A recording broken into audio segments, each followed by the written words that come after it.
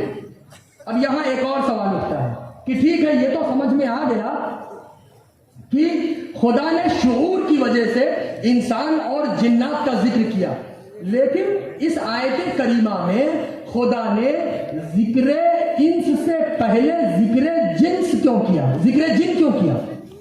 مطلب اس آیت کریمہ میں اللہ نے کیا فرمایا؟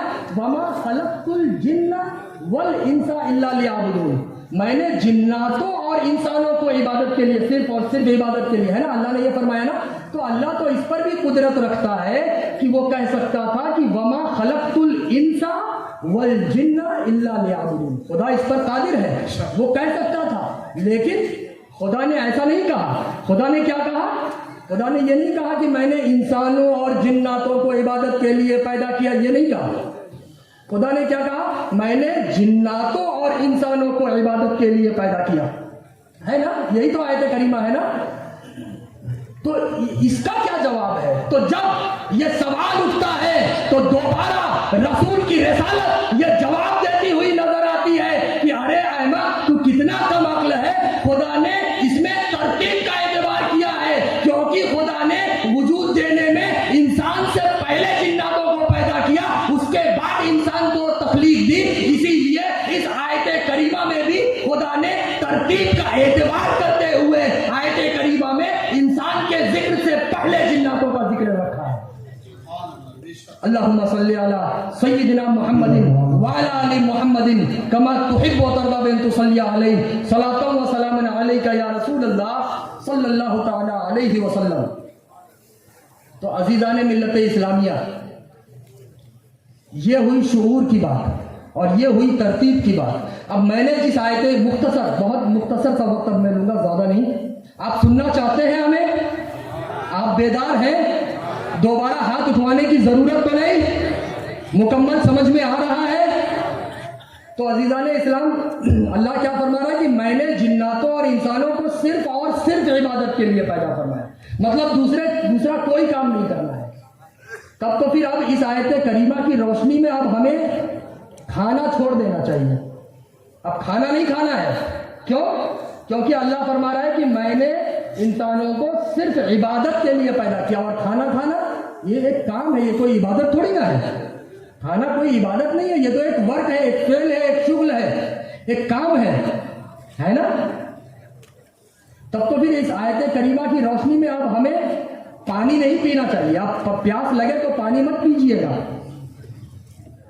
کیوں؟ کیونکہ اللہ فرما رہا ہے کہ میں نے تمہیں صرف عبادت کے لیے پیدا فرمایا ہے، اور پانی پینا یہ تو ایک کام ہے، یہ کوئی فعل نہیں ہے، یہ کوئی عبادت نہیں ہے، یہ تو ایک فعل ہے، کام ہے۔ تب تو پھر اس آیت کریمہ کی روشنی میں اب ہمیں سونا نہیں چاہیے۔ ابھی یہ پروگرام جب ختم ہوگا تو اپنے اپنے گھر جانے پر آپ اب سوئیے گا مت۔ کیوں؟ کیونکہ اللہ فرما رہا ہے کہ بندو میں نے تمہیں صرف عبادت کے لیے پیدا کیا ہے، میں نے تمہیں سونے یا کھانے یا پینے کے لیے نہیں پیدا کیا۔